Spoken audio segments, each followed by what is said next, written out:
तो आइए दोस्तों, स्वागत करते हैं आपका हमारे यूट्यूब चैनल पर। उम्मीद करता हूं कि आप बिल्कुल बढ़िया हैं और मैं भी बिल्कुल बढ़िया हूं।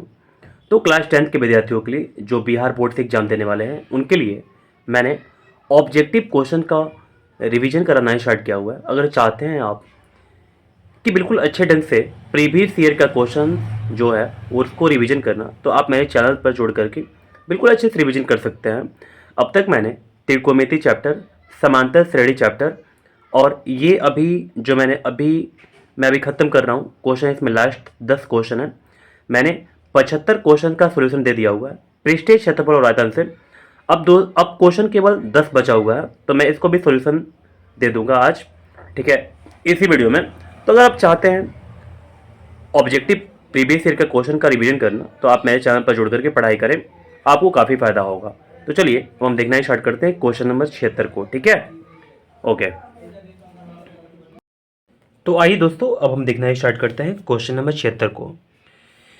देखिए क्वेश्चन क्या बोला कि एक बेलनाकार बर्तन की त्रिज्या 7 सेंटीमीटर तथा ऊंचाई 3 सेंटीमीटर है, ठीक है। तो हमारे पास एक बेलनाकार बर्तन है, उसकी जो त्रिज्या है और जो ऊंचाई है वो दिया हुआ है।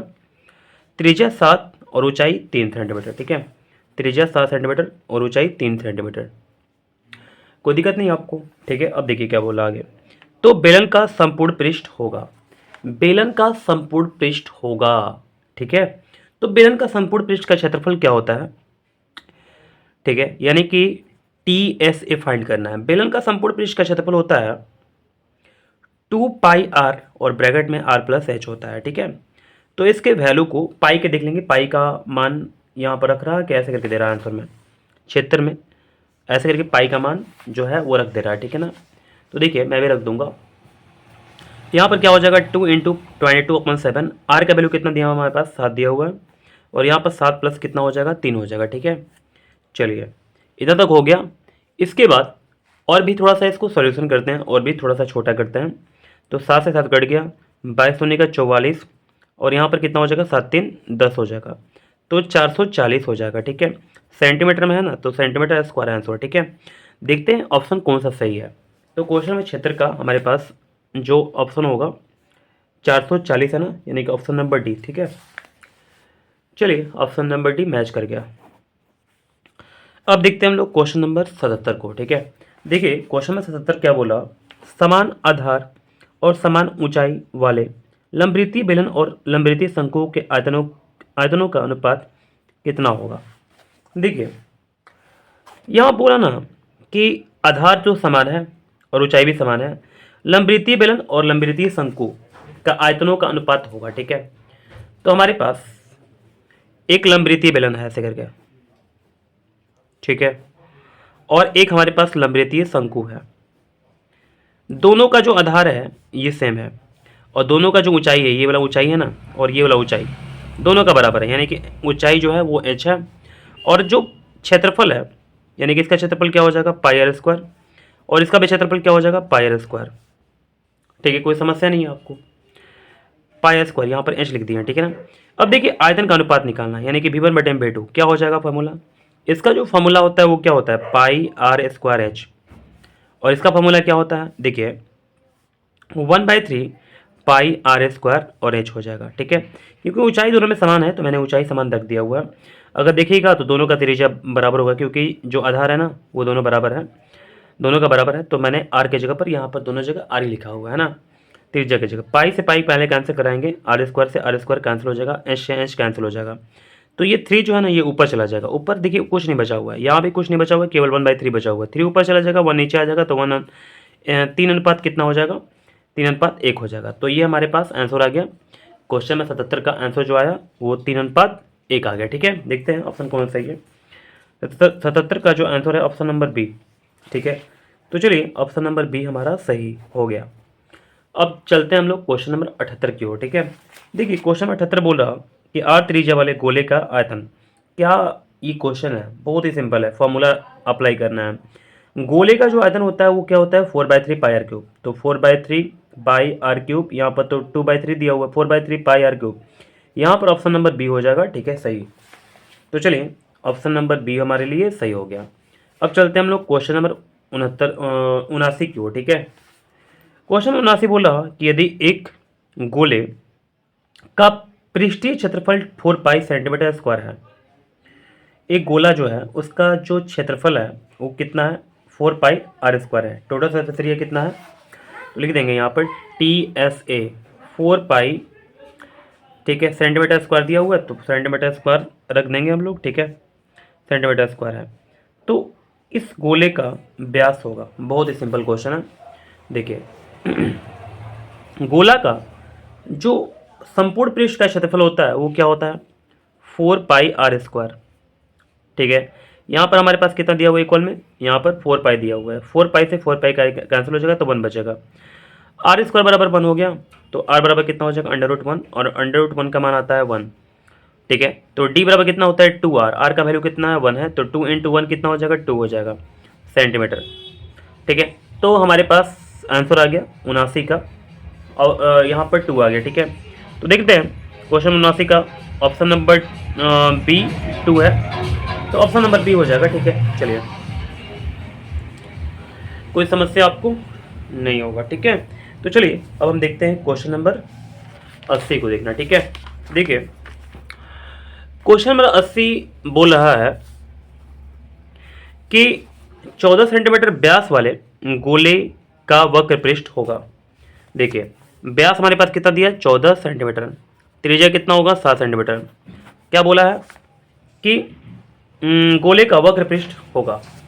गोले का वक्र पृष्ठ नहीं निकलता है, गोले का संपूर्ण पृष्ठ ही होता है। अगर गोले का वक्र पृष्ठ की बात करें तो फॉर्मूला वहीं लगाइए जो गोले का संपूर्ण पृष्ठ का लगाते हैं। तो हम लोग यहाँ पर लिख देंगे, एल से बात किया हो ना, एल से, तो कितना हो जाएगा 4 पाई आर स्क्वायर यहाँ पर हो जाएगा। तो 4 पाई का वैल्यू कितना रख देंगे, पाई का वैल्यू पाई रखा हुआ है, चलिए पाई का मान रख रहा है ना, तो 4 पाई की जगह 22/7, आर का मान कितना है 7 × 7 हो जाएगा यहाँ पर, ठीक है, क्योंकि आर स्क्वायर है ना, तो 7 से 7 कैंसिल हो जाएगा। अब देखिए 22 चौका 88, 88 × 7 कितना होगा, तो 88 × 7, 8 से 56 का 86 5, 8 से 56, 56 5 कितना हो जाएगा, 600 आ गया, कितना 616 आ गया, ठीक है, सेंटीमीटर स्क्वायर आंसर, ठीक है। चलिए तो देख लेते हैं क्वेश्चन नंबर 80 का आंसर क्या पाता है, 616, यानी कि ऑप्शन नंबर सी हो गया। अब देखते हैं हम लोग क्वेश्चन नंबर 81 को। यहाँ पर क्वेश्चन नंबर 81 बोला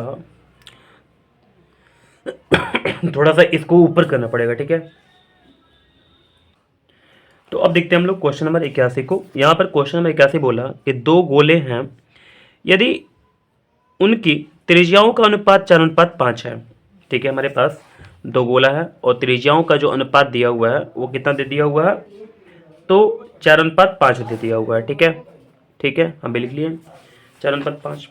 अब बोला तो उसके संपूर्ण पृष्ठ का अनुपात होगा, गोले का संपूर्ण पृष्ठ का अनुपात निकालना है, ठीक है। चलिए तो संपूर्ण पृष्ठ का क्षेत्रफल का जो फॉर्मूला होता है, देखिए टी एस ए और टी एस ए, ये पहला हो गया, ये दूसरा हो गया, ठीक है। टी एस ए का फॉर्मूला अप्लाई कर लेंगे। देखिए तो हमारे पास जो दो गोले का संपूर्ण पृष्ठ का क्षेत्रफल का अनुपात हमारे पास आ जाएगा, ठीक है। चलिए तो क्या होता है फॉर्मूला, 4 पाई r1 का स्क्वायर, 4 पाई आर स्क्वायर होता है, ठीक है। तो 4 पाई आर स्क्वायर हो गया, बटे में क्या हो गया 4 पाई r2 का स्क्वायर हो गया, ठीक है। अब देखिए 4 से 4 कैंसिल हो जाएगा, पाई से पाई कैंसिल हो जाएगा, तो हमारे पास नीचे क्या बचा हुआ है, यहाँ पर r1 और बटे में क्या हो गया r2, और यहाँ पर स्क्वायर है, यहाँ भी स्क्वायर है, तो होल स्क्वायर हो जाएगा यहाँ पर। अब देखिए r1 बटे में r2 का वैल्यू कितना है, 4/5 है ना, देख लीजिए r1 बटे में r2 का वैल्यू कितना है, 4/5, तो यहाँ पर 4/5 इसका होल स्क्वायर हो गया, तो 4 चौका 16 और बटे में कितना हो गया 25 हो गया, यानी कि 16:25 हो गया। तो ठीक है, देखते हैं क्वेश्चन नंबर 81 का जो हमारे पास आंसर आया हुआ है 16:25। तो देखते हैं ऑप्शन कौन सही है क्वेश्चन नंबर 81 का, तो ऑप्शन नंबर डी 16:25, ठीक है, ऑप्शन नंबर डी हो गया।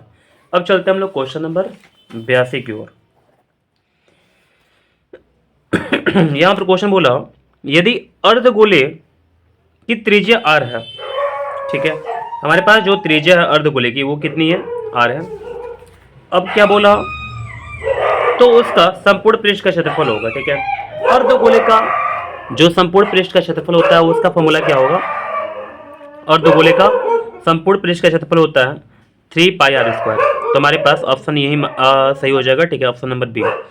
चलिए, तो हमने ये क्वेश्चन का जवाब दे दिया। अब चलते हैं हम लोग क्वेश्चन नंबर 83 की ओर, ठीक है। यहाँ पर क्या बोला, यदि शंकु के आधार का क्षेत्रफल उसके आयतन के बराबर हो तो शंकु की ऊंचाई निकालिए, ठीक है, ऊंचाई होगी। तो शंकु का आधार का क्षेत्रफल और आयतन बराबर है, तो शंकु का आधार का क्षेत्रफल क्या होता है, क्वेश्चन 83, आधार का क्षेत्रफल होता है शंकु का πr² और आयतन क्या होता है 1/3 πr²h। तो बोला कि ऊंचाई हमको निकालना है, ठीक है, निकालते हैं। πr² कैंसिल हो गया, तो h बराबर कितना हो जाएगा 3, कितना हो जाएगा h बराबर 3 हो जाएगा। यहाँ पर बात क्या हुआ ना कि आधार का क्षेत्रफल और आयतन बराबर है, तो मैंने बराबर किया था और यहाँ पर h का वैल्यू मैंने फाइंड कर लिया, ठीक है। तो चलिए देख लेते हैं आंसर हमारा कौन सही हो पाता है। क्वेश्चन नंबर 83 का जो हमारे पास आंसर आया हुआ 3 आया हुआ, तो 3 इकाई यहाँ पर ऑप्शन नंबर सी हो जाएगा, ठीक है। चलिए इकाई भी लिख देते हैं यहाँ पर, ऑप्शन नंबर क्या हो गया, सी हो गया, ठीक है। अब चलते हैं हम लोग क्वेश्चन नंबर 84 की ओर। तो 84 को देखने के लिए थोड़ा सा ऊपर करना पड़ेगा, ठीक है। तो आइए अब हम देखते हैं क्वेश्चन नंबर 84 को। यहाँ पर क्वेश्चन बोला कि यदि शंकु के छिन्नक के सिरों की त्रिज्याएं क्रमशः आर एवं आर छोटा बड़ा वाला आ रही है वहाँ पर और यहाँ पर छोटा वाला आ रहा है तथा ऊंचाई छिन्नक की ऊंचाई h हो तो छिन्नक का आयतन निकालना है। चलिए ये तो एक फॉर्मूला है, तो मैं आपको बताता हूँ, सुनिएगा ध्यान से। यहाँ पर क्या बोला है कि शंकु के छिन्नक के सिरों की त्रिज्याएं क्रमशः बड़ा वाला आर एवं छोटा वाला आर है। यानी कि शंकु का जो छिन्नक होता है उसका आपने फिगर देखा होगा, मैं एक बार थोड़ा सा आपको बता देता हूँ। यहाँ पर ऐसे करके कोई फिगर इसका होता है, ठीक है।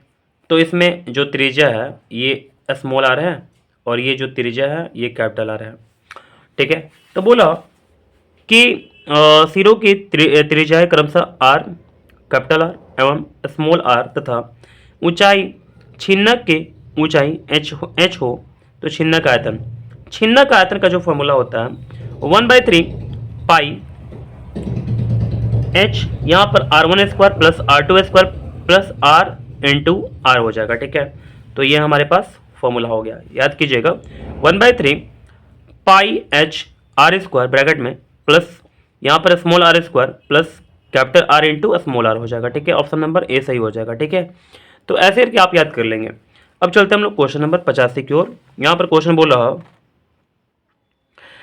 कि किसी लंबवृत्तीय शंकु का आधार त्रिज्या r सेंटीमीटर, ठीक है। शंकु का जो आधार त्रिज्या है वो कितना है r इक्वल त्रिज्या r सेंटीमीटर है, तिर्यक ऊंचाई इक्वल टू l सेंटीमीटर है ना, तो आयतन होगा, ठीक है।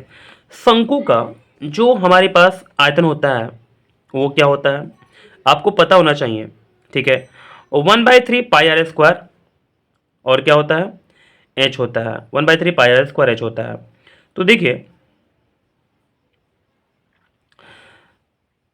तो शंकु का हमारे पास क्या हो जाएगा, यहाँ पर देखिए त्रिज्या r दिया हुआ है, थोड़ा सा लिख लेते हैं हम, ठीक है। त्रिज्या r दिया हुआ है, त्रिज्या r दे दिया, तिर्यक ऊंचाई जो है, तिर्यक ऊंचाई जो दे दिया कितना दे दिया l दे दिया, ठीक है। अब देखिए हमारे फॉर्मूला जो होता है आयतन बराबर 1/3 πr² h होता है, ठीक है। अगर हम यहाँ पर देखें तो हमारे पास ऊंचाई जो है वो नहीं बता, बल्कि केवल यही दिया हुआ है। अगर शंकु का मैं फिगर बनाऊं तो कुछ ऐसे करके होता है, ठीक है। और यहाँ पर ये क्या हो जाएगा h हो जाएगा, यहाँ पर ये क्या हो जाएगा r हो जाएगा और यहाँ पर ये क्या हो जाएगा l हो जाएगा। तो हमको अगर h निकालना है तो क्या करना पड़ेगा, l² माइनस r² करना पड़ेगा, l² माइनस r² और अंडर रूट करना पड़ेगा, तभी तो h निकल कर आएगा। तो h की जगह पर मैं क्या करूँगा, बस केवल इतना रख दूंगा। तो 1/3 पाई r² तो यहाँ पर छोड़ ही देंगे और h की जगह पर क्या रखेंगे, under root l² minus r², ठीक है। तो उम्मीद करते हैं कि ये बात समझ गए होंगे आप, ठीक है ना। अब देखते हैं हम लोग क्वेश्चन नंबर 84 का कौन सा आंसर सही हो पाता है, ठीक है। तो यहाँ पर हमारे पास 1/3 पाई r² और L square minus R square है। तो देख सकते हैं आप यहाँ पर ऑप्शन हमारे पास जो सही नज़र आ रहा वो ऑप्शन नंबर बी नज़र आ रहा, लेकिन यहाँ पर ऑप्शन क्या दे दिया हुआ है, यानी कि 1/3 पाई r² और L दे दिया हुआ है सेंटीमीटर क्यूब, ठीक है। तो ऑप्शन नंबर जो बी है वो सही होगा, ठीक है ना। तो ऑप्शन नंबर बी को मैं सिलेक्ट कर लेता हूँ। चलिए अब हम मिलते हैं अगली वीडियो में। आप बिल्कुल मन लगा करके पढ़ाई करते रहिए, ठीक है, और मैट्रिक में अच्छे मार्क्स को प्राप्त कीजिए, यही आपसे उम्मीद करता हूँ, ठीक है। और बिल्कुल स्वस्थ रहिए, ठीक है, पढ़ाई करते रहिए।